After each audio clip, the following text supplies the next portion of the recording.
este panel es como a que les gusta el fútbol, el árbitro tiene que pasar totalmente desapercibido. Así que como moderador mi objetivo es pasar desapercibido y les recomiendo escuchar atentamente los debates que se van a dar entre ellos, porque realmente piensan en un montón de cosas muy similar y en otras no tanto, y en esa diversidad les puedo asegurar que aprendí muchísimo cuando preparábamos este espacio, que lo preparamos también con Hernán y con Facundo y después terminó saliendo otra cosa, pero me parece que salió mejor lo que salió que lo que preparamos, así que acá estoy seguro que va a ser lo mismo. Y quiero arrancar tirando ahí un disparador. Hablamos de la sociedad educativa y de la sociedad laboral, y hablamos de organizaciones que tienen demanda laboral insatisfecha, y hablamos de tasas de desocupación. Entonces ahí hay un gap, hay algo que está pasando que evidentemente no genera ese match necesario, y en el medio de todo esto aparece la inteligencia artificial y el debate de cómo la educación incorpora a la inteligencia artificial. Entonces decíamos, parece que estamos hablando del postre, pero en realidad todavía no terminamos de saber qué receta vamos a usar para la entrada. Así que con esta pregunta y disparador los escucho. Bueno, voy a hacer uso del comienzo. Bueno, es un placer estar acá, buenos días. Yo les voy a contar 3 historias. Como para introducir el tema, ustedes trabajan en recursos humanos, reciben gente para el trabajo, buscan gente para el trabajo, gestionan gente que viene del sistema educativo. Yo les quiero contar 3 pequeños cuentitos o viñetas para que empecemos la conversación con Juan y con Hernán. Una es la gran paradoja, que es una gran parte de los que trabajamos en educación, que tomamos decisiones educativas, que formamos gente en educación, somos de la generación de los supersónicos. Mirábamos dibujitos animados donde el celular, la tablet, Zoom, era el futuro lejanísimo. La Wii, la Play, era el futuro, era lo que iba a pasar en el futuro. Nosotros, los que mirábamos eso al futuro, educamos a la generación que nació con eso. Pensamos la educación para la gente que vive con eso es la cotidianeidad. Tenemos una única ventaja. Si viene el apocalipsis zombie, se caen los celulares o se corta la luz, sabemos usar un teléfono público y una máquina de escribir. Los demás no. Dicho esto, es una enorme paradoja que tiene ventajas y desventajas, pero que hay que entender esta diferencia enorme generacional, que la pregunta, que es lo que vamos a conversar por ahí después con Juan, es si realmente cambia lo que hay que hacer o no. Esa es la primera.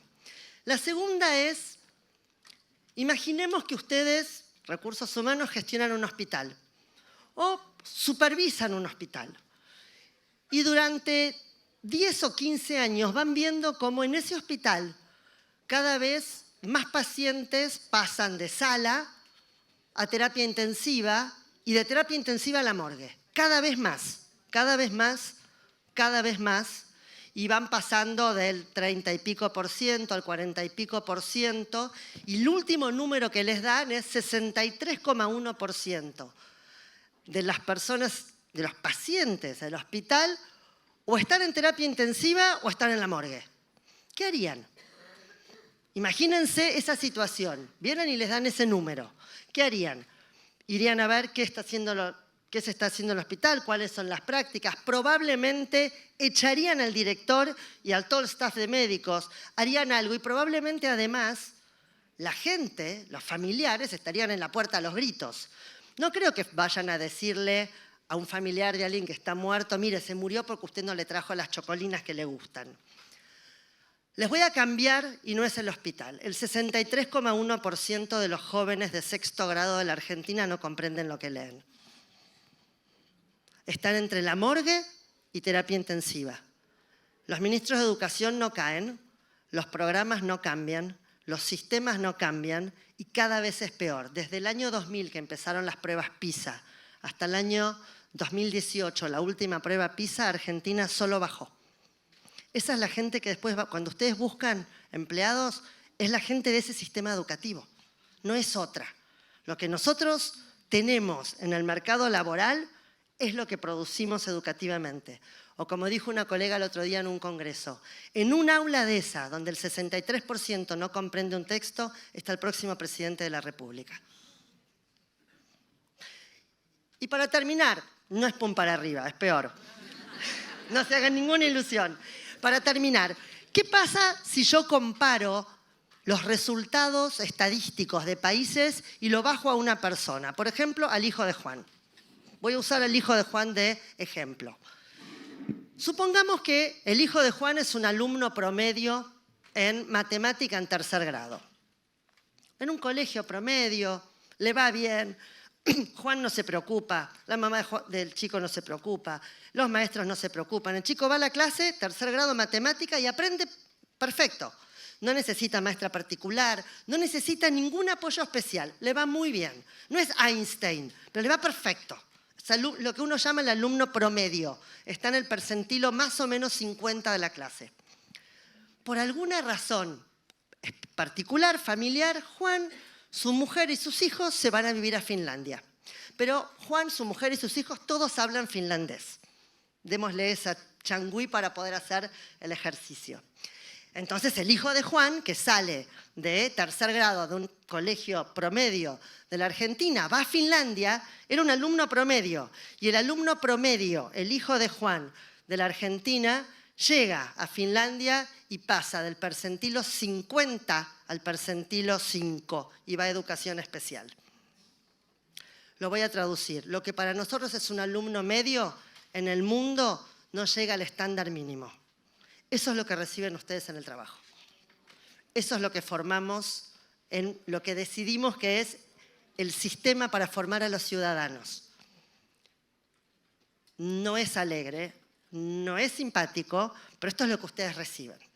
Yo con estas 3 historias lo dejo a Juan y después retomo con peores noticias.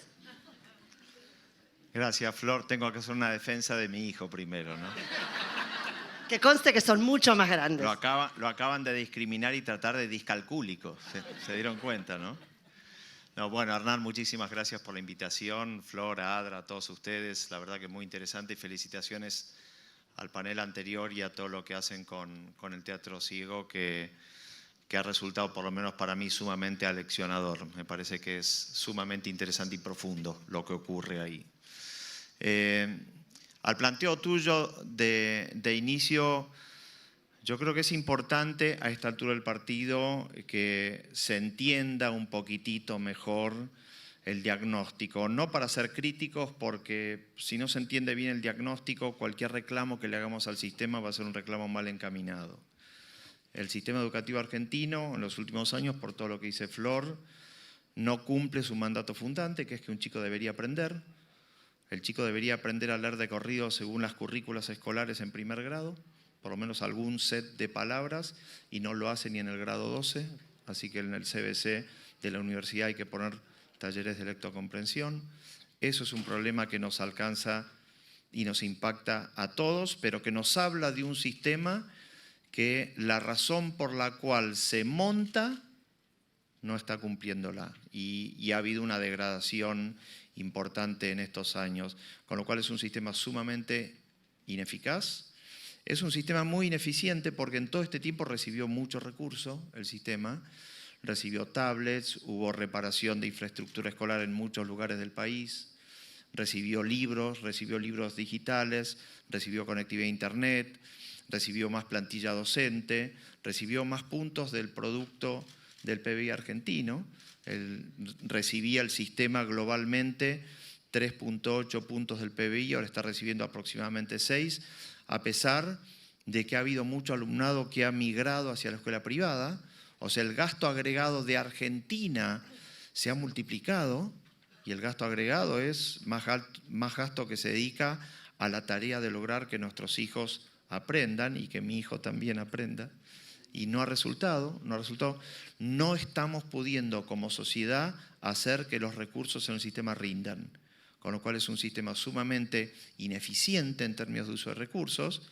Y lo tercero, la sociedad se ha acomodado, y digo la sociedad toda, se ha acomodado desde un lugar de reclamo medio infantil, medio naif, medio irresponsable, en donde cree que el sistema tiene un problema si hay paro, pero que si no hay paro no tiene un problema.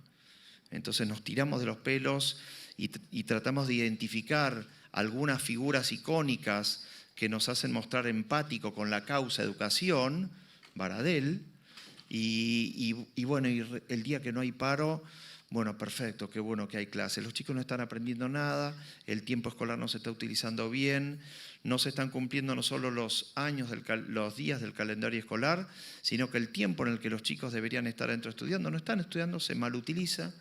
Hay una ausencia escolar en niveles que nunca se registró en el sistema.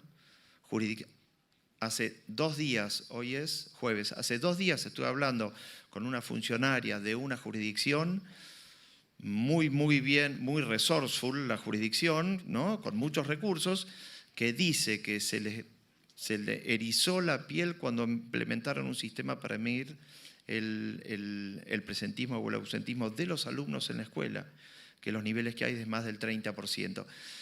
Es bastante improbable que los chicos aprendan si no van a la escuela y si los recursos que le estamos tirando son los que son. Todo esto está ocurriendo en paralelo en una época de enorme transformación en donde la inteligencia artificial es un rasgo, pero es un rasgo de una época que se está transformando toda.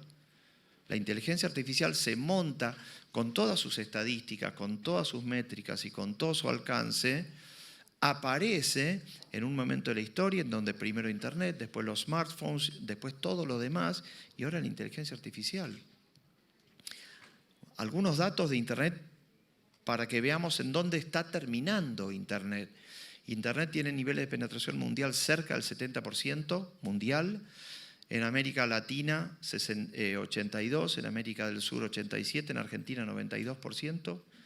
Nos pasamos en promedio mundial 7 horas conectados a Internet, en Argentina 10 horas conectados a Internet.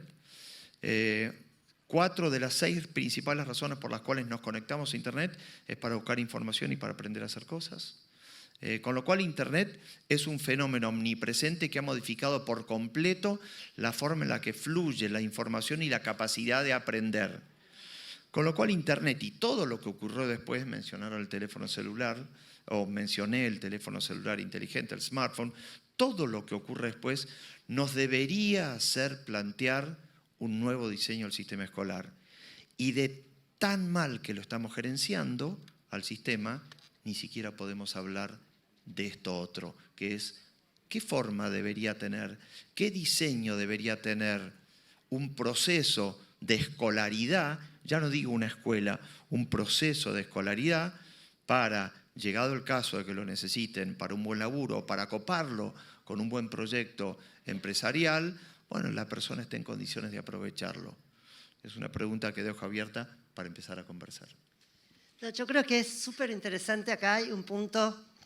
Hubo muchos momentos en la historia donde aparecieron cosas que iban a transformar absolutamente nuestras vidas. Llegó la televisión y nunca nadie más iba a leer. Y no pasó. Llegó el libro digital y nunca nadie más libro en papel. Y no pasó. Ahora llegó el ChatGPT y es la revolución. Y el otro día salió una nota maravillosa de un educador en Estados Unidos que decía, esto yo ya lo vi. Yo soy viejo, decía, y en 1970 un día apareció la calculadora. Y nunca más íbamos a aprender matemáticas. ¿Para qué? Si era la calculadora. Ahora, yo puedo usar la calculadora para algunas cosas, pero cuando tengo un cálculo complejo y tengo que hacer muchas cosas, tengo que saber qué tengo que hacer, qué cálculos tengo que hacer. No me sirve, no lo reemplaza. Hay un factor humano que la inteligencia es artificial en un punto. Entonces es interesante pensar esto y en relación a lo que decía Juan, porque cada vez nos vamos viendo el arco. Tenemos un sistema educativo, como decía Hernán al comienzo, que fracasa de entrada. Y vamos viendo a dónde tenemos que llegar. Es como el Titanic. Se nos va a hundir y le vamos poniendo curitas, tratando de ver cómo hacemos. Entonces, si enseñamos competencias, entonces no enseñamos contenidos porque están en Internet. Pero yo les voy a recordar. En Internet dice, la Tierra es plana, las vacunas producen autismo, el holocausto no existió. Eso está en Internet. Y eso también, como está en Internet y está en muchos lugares, también podría aparecer en un resultado del ChatGPT, perfectamente, porque toma de todo lo que hay. ¿Cómo sé yo, cuando lo recibo, que eso no es así? Porque si no, yo podría pedirle al ChatGPT que me resuelva algo y que tenga toda esta información. Una de las grandes habilidades que no tenemos ninguna duda que el sistema educativo requiere para que ustedes después tengan el mejor personal posible es pensamiento crítico. Y el pensamiento crítico, resolver entre si esto es mejor que esto, necesito conocer el mundo. Necesito los contenidos para saber, no, la Tierra no es plana, las vacunas no producen autismo y Hitler no era bueno y el Holocausto sí existió. Pero para eso necesito algo en el sistema educativo de contenidos. Entonces, tiene que ver con esta discusión que nosotros tenemos en el sistema educativo y que tiene que ver con lo que ustedes reciben. Que lo que reciben como jóvenes que salen del sistema educativo, los pocos que salen habiendo cumplido todo el sistema educativo. Porque ese es el otro problema. Los otros dos problemas son, uno, los que terminan el sistema educativo es el 37%, terminan secundaria, 37%. Los demás se quedan por el camino. Y el otro dato, que tiene que ver con estas grandes paradojas que decía Juan hace un rato, es que nosotros los que hacemos enormes esfuerzos para mandar a nuestros hijos al mejor colegio que podemos pagar, solventar o que creemos que es el mejor sistema educativo, según las últimas pruebas regionales, las pruebas de ERCE del 2019, nuestro top de escuelas y de rendimiento corresponde al rendimiento medio de Bolivia y Brasil. Tampoco es top. Entonces, es muy impactante porque por donde escarbamos nos encontramos con problemas y tratamos de resolverlos al final. Y tenemos que empezar a resolverlos al comienzo. Si no empezamos bien, si no hago cabo pozos y pongo los cimientos de la casa, se me cae el techo. ¿Qué es lo que nos está pasando? Se cae el techo. Los que terminan mal. Y los que empiezan, vamos, como decía Juan, tienen que empezar a leer en primer grado. Y estamos discutiendo si tercero o sexto. Eso ya es tardísimo. Entonces, esos que en tercero o sexto leen mal, la inteligencia artificial les pasa por allá lejos, porque no pueden ni escribir, ni preguntar, ni leer lo que viene de respuesta. Entonces la inteligencia artificial es un recurso que está buenísimo para un montón de cosas, además de, pero necesito gente que la pueda usar. Y hoy por hoy lo que el sistema educativo ofrece no puede usar esos recursos contemporáneos. Yo quería meterle un bocadillo, más que árbitro de fútbol, Hernán, soy de Hernán. tenis, ¿viste? Voy escuchando y es buenísimo. No nos interrumpas, por favor. Por favor, sí.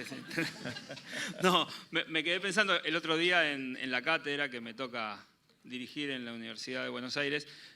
La materia es administración de empresas, tendría que ser administración de las organizaciones. Por esto que decías vos, porque en definitiva en las aulas de hoy está el futuro presidente, el futuro legislador, el futuro gerente de las organizaciones en las cuales nosotros trabajamos.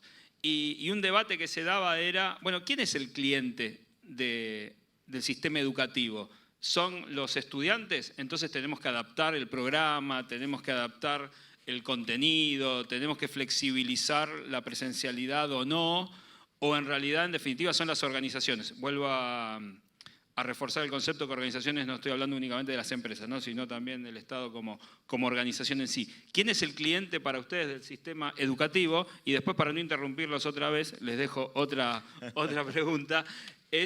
Escuchamos estos niveles alarmantes de educación, pero también escuchamos muchos argentinos que alrededor del mundo son muy exitosos, que emprenden y lo hacen con mucho éxito. Yo ya conozco la respuesta porque me la dio Florencia, pero necesito que la comparta con ustedes, porque era una aseveración mía que había confundido. Así que, bueno, los escucho con No, a ver, yo no tengo dudas que el cliente principal del sistema es el alumno, el aprendiz, y luego la sociedad toda, ¿no? Pero la escuela es un diseño, no es una creación de la naturaleza, es un diseño producido para provocar algo en particular, concebido para que eso que produzca después interactúe con naturalidad, con un entorno sociotecnológico cultural en el que tiene que desarrollar un proyecto de vida adulta. Eso es muy sencillo lo que es el sistema escolar. Y por eso debería ser tan alumno-céntrico. El gran problema es que el entorno cambió, ustedes lo saben bien, el entorno en el que se mueve el mundo del trabajo y de las organizaciones y el entorno en el cual cada uno de nosotros está exigido a desarrollar un proyecto de vida adulta y responsable dentro de un proyecto colectivo, llamado mi organización, mi comunidad, mi país, lo que sea. Yo necesito interactuar con naturalidad y en armonía y pacíficamente con la época que me tocó vivir, con la contemporaneidad que me tocó vivir. Y esa transformación no ha sido capturada en términos de formación por el diseño de este sistema, que es un sistema pensado en otro momento. Y nuestra principal diferencia, yo creo, con mi amiga y colega Florencia, no es tanto el diagnóstico, sino a qué se prioriza primero, en qué se pone énfasis. Esta escuela, la de este diseño, es una escuela que se pensó por primera vez cuando se creó el sistema educativo en el año 1884. ¿Para qué entorno? El entorno del fin del siglo XIX. Esa escuela, creada por una ley puntual, es la escuela que crea el sistema y que tiene la misma lógica y la misma organización y la misma estructura de aquel entonces que la que tiene ahora. Y la época ha cambiado radicalmente. Cuando hablamos de inteligencia artificial, la inteligencia artificial, a mi modo de ver las cosas, en nada se parece a ninguna tecnología con la que hemos interactuado hasta ahora. En nada, porque tiene una capacidad muy importante que está muy bien tratada por Yuval Harari, que es la capacidad del autoaprendizaje. Es una tecnología que puede producir aprendizaje a partir de la forma en la que interactúa con nuestros hábitos, y ese entendimiento y ese aprendizaje puede hacer que esas tecnologías desarrolladas masivamente creen un tipo de cultura apetecible para nosotros. Si ese fuese el caso, de vuelta, cito a Harari, si ese fuese el caso, dice Harari, sería la primera vez en la historia de la humanidad en donde la creación de cultura no es hecha por el hombre, sino por máquinas que tienen capacidad de autoaprendizaje. Esto nos obliga a mirar esta tecnología en particular de otra manera y también nos obliga a entendernos nosotros mejor a nosotros mismos, qué somos en esencia. Por eso, emociones y sentimientos es muy importante entenderlo y enmarcarlo en esta conversación. Porque estas tecnologías aún no han desarrollado la capacidad de sentir, y nosotros sí. Y ahí hay un rasgo distintivo, pero sí han desarrollado y desarrollarán muchas otras capacidades. En los últimos 10 años, la inversión privada en proyectos de inteligencia artificial en el mundo se multiplicó por 30. El registro de patentes de inteligencia artificial se multiplicó por 54. Las compañías que recibieron fondos para inversión, 1.500. Los PhD graduados en ciencias de la computación con orientación, inteligencia artificial y machine learning se triplicaron. ¿Quién los está contratando? ¿El gobierno? No. ¿La academia? Tampoco. Los está contratando la industria para investigar y crear nuevas aplicaciones. No hay dudas, a mi modo de ver las cosas, que todo esto va a transformar radicalmente la forma en la que la sociedad está organizada. Y eso va a alcanzar al sistema educativo. Entonces, al sistema educativo vamos a tener que pensarlo nuevamente, vamos a tener que diseñarlo nuevamente. Ahora, mientras tanto, hay que hacer que que está mal gerenciado, funcione bien. Y hay que hacer las dos cosas. Gerenciar bien para que produzca lo que se propuso, que tenía que producir, y además diseñar uno totalmente nuevo. Y estamos haciendo mal las dos cosas. No estamos gerenciando bien no estamos pensando el sistema que debería ser el que mejor ayude a nuestros alumnos, que son los clientes. A ver, yo creo que el mayor cliente es la sociedad, porque el sistema educativo nos forma a todos. Cuando fuimos chicos, todos fuimos a la escuela y nuestros hijos irán a la escuela. Es el instrumento que tenemos como sociedad para construirnos como sociedad, donde transmitimos lo que creemos que tenemos que saber, los valores, los conocimientos, y por eso esta conversación y esta discusión de qué es lo que transmitimos es fundamental. Ahora, que el cliente sea la sociedad no quiere decir que la sociedad sea igual de responsable que la institución educativa. Y en esto es un punto que es fundamental. El sistema educativo tiene que hacerse responsable de sus logros y de sus fracasos. Y últimamente lo que dice es, bueno, los padres no acompañan, los padres no colaboran, los padres no ayudan con la tarea. Es cierto, hay una parte que sí, que es los padres no mandan a los chicos a la escuela, eso sí es un problema de los padres. Ahora, que los chicos no aprendan, yo les voy a decir, yo formo docentes y lo primero que les digo a los docentes cuando los formo es, cuando ustedes van a la escuela y entran y hay 40 chicos, tienen que pensar que trabajan en una escuela de niños huérfanos. Si los chicos cuando llegan a la casa tienen un papá, una mamá, un tío, un primo o un hermano que lo ayude con la tarea, genial. Pero si no tienen, es responsabilidad del docente en la escuela, de la institución, que todos los chicos aprendan. Porque para eso vamos, para eso armamos la escuela. Porque si no, la desigualdad, lo único que hacemos es agrandarla. No todos tenemos en casa quien nos ayude. Y no depende del nivel educativo, que sí, en gran parte, pero tal vez depende de otras cosas.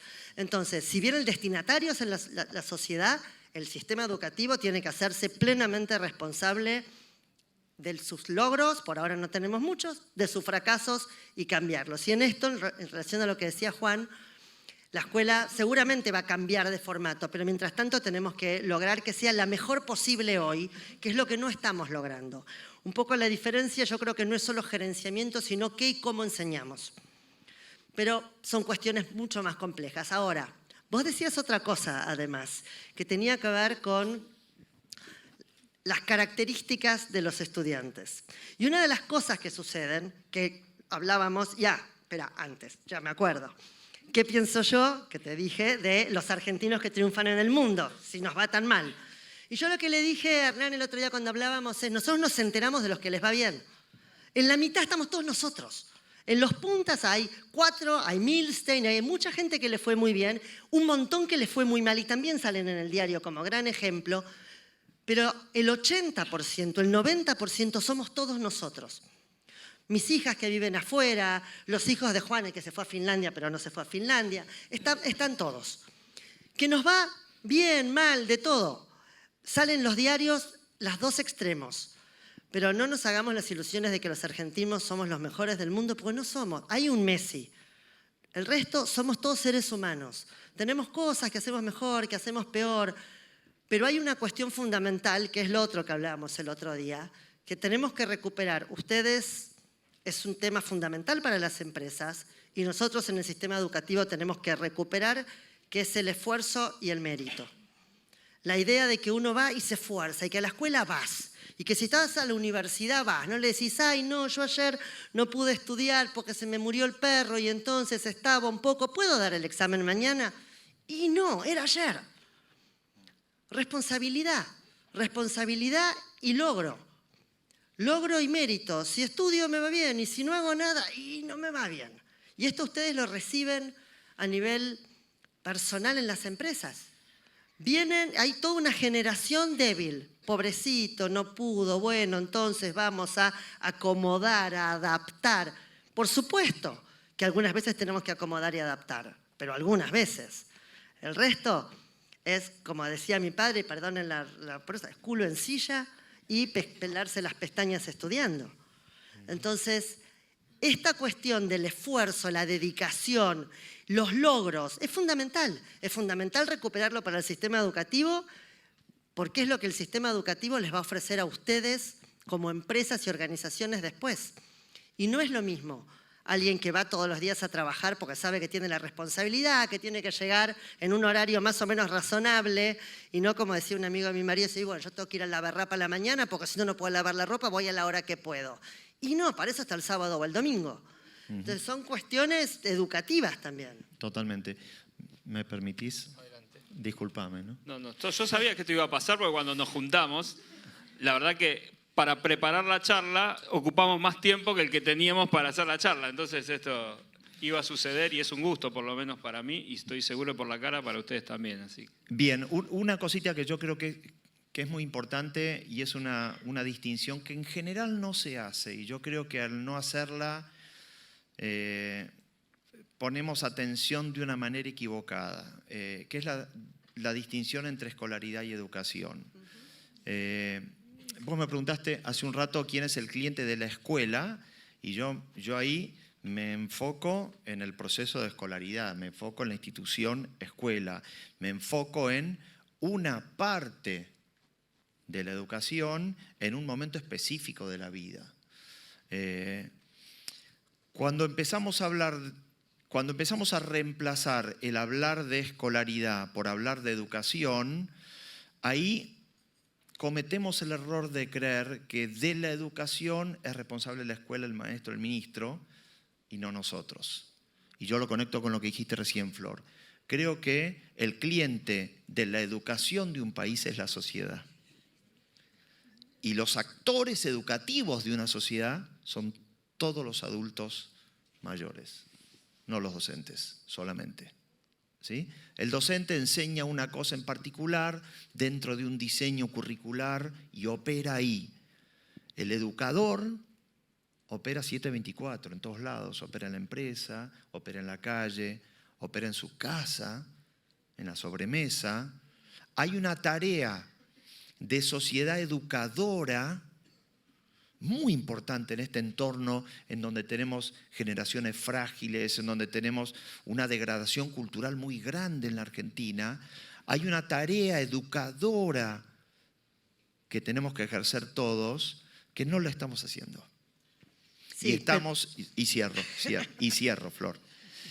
Y estamos delegando, creyendo que delegando o apuntando a otros para que la hagan, para nosotros no tener que encararla.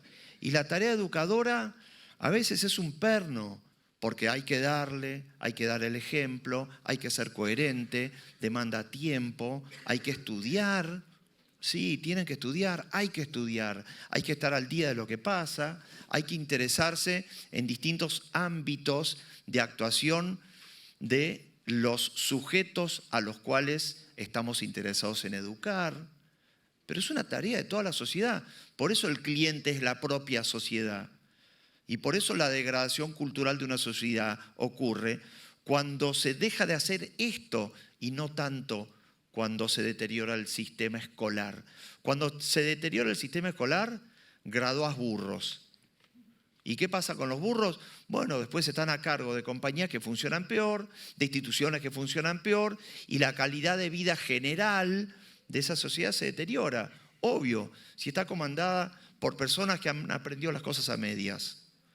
Pero la cultura de un país se deteriora cuando todos los adultos no nos ocupamos de educar. Y yo creo que somos todos educadores. Y deberíamos estar haciéndolo. Flor, perdón. No, yo me metí. Viste que es lo que nos pasa. No, yo lo que digo, por eso yo decía sistema educativo. El sistema educativo es mucho más que solamente la educación inicial, la primaria, la secundaria y aún la universidad. El sistema educativo, por eso me parece que el otro tiene que ver con una cuestión cultural, pero que se ven reflejadas y se retroalimentan positiva y negativamente en la sociedad y en lo que se ve. Bien, bueno, yo estoy en Disney, no quisiera que termine nunca esto, pero tenemos que darle un corte para poder seguir con el programa. Me quedo rescato ideas que el otro día también conversamos. Hay un libro de Jaime Echeverry que habla de la tragedia educativa y los padres, cuando les preguntan cómo es el sistema educativo, la calidad del sistema educativo en general, dicen que es muy malo. Pero luego cuando le preguntan por el sistema educativo de sus hijos, dicen que es muy bueno. Creo que si no tenemos un diagnóstico claro de qué es lo que nos pasa, muy difícil va a ser resolverlo. Ahora, ustedes nos dieron un montón de datos, algunos, o la mayoría, muy desalentadores. Entonces yo me pregunto, bueno, nosotros como ciudadanos tenemos claro lo que tenemos que hacer. Elegir a quienes son los que nos hacen propuestas diferentes de sistemas educativos diferentes y es el sistema democrático el que nos puede permitir hacer cambiar algunas cosas. Pero tenemos el día a día dentro de la organización. Entonces, a modo de cierre, lo que les quería pedir a cada uno, y ahí ya sin derecho a réplica, lamentablemente, uno del otro, así que es como en debate, es 2 minutos, un mensaje a las áreas de recursos humanos, bien, que reciben indefectiblemente esos estudiantes, esos graduados, y que tienen que gestionar sus compañías. Entonces, ¿qué pueden hacer ellos, nosotros, desde las áreas de recursos humanos, que no tenemos una injerencia directa en el sistema educativo, pero tenemos que gestionar su producto? Aprovecho para que los que cierren sean ustedes, decirles que me dio muchísimo gusto haber aprendido cuando preparamos esta charla y en esta charla también. Gracias. Así que, bueno, les doy ahí la palabra y después ya seguro pasan los hosts. Gracias. Muchas gracias. A ver, yo creo que lo primero es, como sociedad, reclamar educación, ante nada. Pero ahora pensando en ustedes en recursos humanos, primero entender que estas características de la fragilidad, la debilidad, la excusa, no es de una persona, es de una generación. Es de una generación en la que sí, como decía Juan, somos todos responsables y entonces entenderlo como tal. Pero eso no es una autopsia, no es el punto final, no es que no tiene modificación. Ustedes tienen, cada empresa, cada organización tiene su cultura organizacional, sus formas de pensamiento, sus formas de funcionamiento. Y creo que tienen la posibilidad de transmitir esto a cada uno de los ingresantes, de los postulantes, de los compañeros de trabajo y de los compañeros del día a día, independientemente de lo que viene antes. Los que llegan al trabajo estarán más o menos preparados y van a tener desafíos que por ahí no había hace 30 años. Esto es cierto. Pero también hay recursos que no había hace 30 años. Está Internet, está el ChatGPT, está la calculadora, hay un montón de cosas. Pero sobre todo están ustedes formándose. Entonces yo creo que lo que hay que entender es que esto es una realidad, pero las empresas tienen los recursos internos para sacar lo mejor de cada uno de ustedes. Por eso están acá, por eso arman este tipo de eventos, por eso se forman y buscan ideas nuevas. Y creo que se puede... Absolutamente, yo creo en la educación, si no, no trabajaría en esto. Creo que siempre podemos trabajar con cada uno de nosotros, siempre podemos enseñar, pero sobre todo siempre podemos aprender. ¿No la quieren aplaudir a Flor por lo que dijo?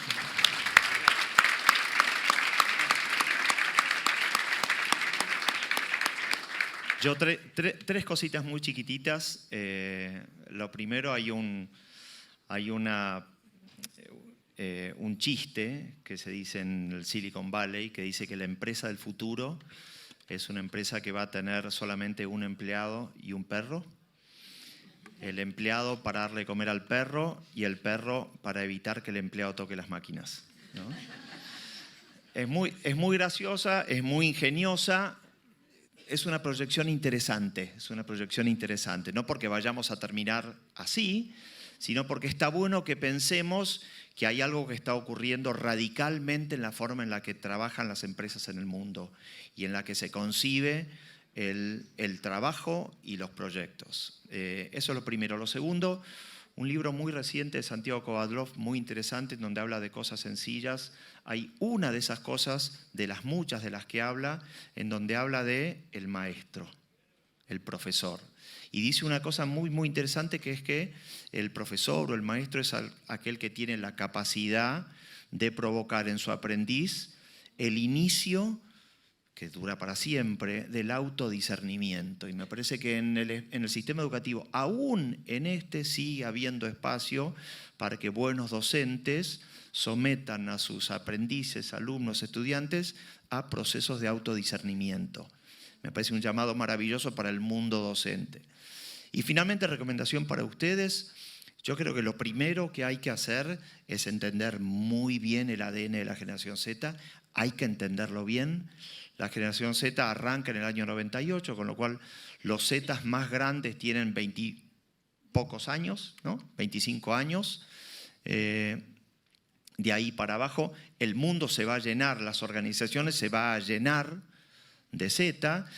Y los centennials tienen rasgos particulares porque nacieron en esta época, tienen rasgos particulares de conexión, vínculo con la tecnología, tienen rasgos particulares de sensibilidad con el planeta y con las minorías, tienen rasgos particulares de interés e intención por hacer y construir e iterar, no tienen miedo de equivocarse, pero responden muy positivamente a organizaciones con propósito. Y digo, ustedes me dirán, bueno, pero todas las organizaciones tienen propósito. Vemos. Todas tenemos enunciaciones lindísimas, pero organización que viva un propósito y que eso sea patente e ilumine los ojitos de la persona que habla con aquel a quien quieren contratar, pocas. Y ahí me parece que hay mucho espacio para trabajar. Las organizaciones tienen mucho espacio para trabajar en convocar a estas generaciones nuevas desde propósitos palpitantes.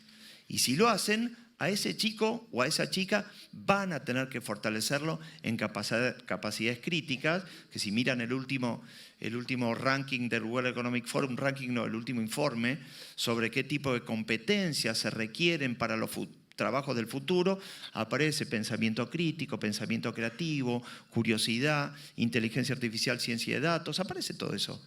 Y eso hoy el sistema escolar y universitario probablemente no lo esté proveyendo y ustedes van a tener que apuntalarlo. Pero con esas dos cosas, propósitos y haciendo énfasis en eso, tienen para divertirse muchísimo. Así que estoy seguro que lo van a hacer bien.